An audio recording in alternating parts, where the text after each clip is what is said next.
সবাইকে জয় যিশু। মহান ঈশ্বরের ধন্যবাদ, গৌরব, মহিমা আদি। আজকের আপনাদের বাইবেল পাঠ করে শোনাবো, যেটা হলো দ্বিতীয় বিবরণ, তার 18 অধ্যায়ের 14 পদ থেকে আপনাদের পড়ে শোনাবো। প্রভুর বিশেষ ভাববাদী, তোমরা যে ওই সমস্ত জাতির লোকেদের তোমাদের দেশ ছেড়ে যেতে বাধ্য করেছ, তারা তাদের কথা শোনে, যারা জাদুবিদ্যা চর্চা করে এবং ভবিষ্যৎ বলে। কিন্তু প্রভু তোমাদের ঈশ্বর তোমাদের এই জিনিসগুলো করতে দেবেন না।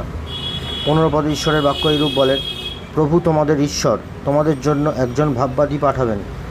তোমাদের নিজেদের লোকেদের মধ্যে থেকেই এই ভাববাদী আসবে, সে আমার মতোই হবে। তোমরা অবশ্যই এই ভাববাদীর কথা শুনবে। 16 নম্বর পদে ঈশ্বরের বাক্য এইরূপ বলে, তোমরা ঈশ্বরের কাছে যা চেয়েছিলে সেই অনুযায়ী তিনি এই ভাববাদীকে তোমাদের কাছে পাঠাবেন। যখন তোমরা হরেব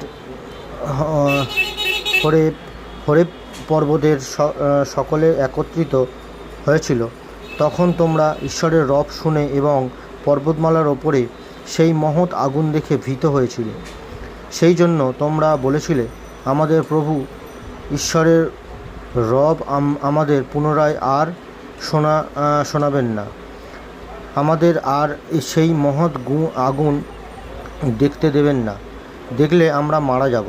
17 নম্বর পদে ঈশ্বরের বাক্য এইরূপ বলে, প্রভু আমাকে বলেছেন, তারা যা বলেছে তা যথার্থ।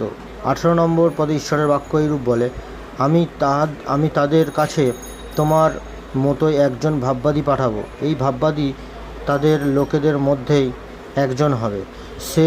সে যে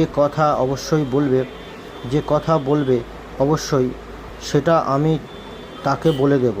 আমি যা আদেশ করি তার সমস্ত কিছু সে লোকেদের বলবে। 19 নম্বর পদে ঈশ্বরের বাক্য এইরূপ বলে, এই ভাববাদী আমার জন্যই বলবে, এবং যখন সে কথা বলে যদি কোনো ব্যক্তি আমার আদেশ না শোনে, তাহলে আমি সেই ব্যক্তিকে শাস্তি দেব। মহান ঈশ্বরের ধন্যবাদ, গৌরব, মহিমাদি। আজকের আপনাদের এই বাইবেল পাঠ, এই বাক্যগুলো আপনাদের মাঝে শেয়ার করলাম। যদি ভালো লাগে অবশ্যই একটু লাইক করে দেবেন। চ্যানেলে যারা আপনারা নতুন এই বাইবেল বাক্য শুনছেন, অবশ্যই ঈশ্বর আপনাদের আশীর্বাদ করুন। আর সবাই চ্যানেলটিকে অবশ্যই সাবস্ক্রাইব করবেন এবং আমাদের পাশে থাকবেন। সবাইকে জয় যিশু। আমেন।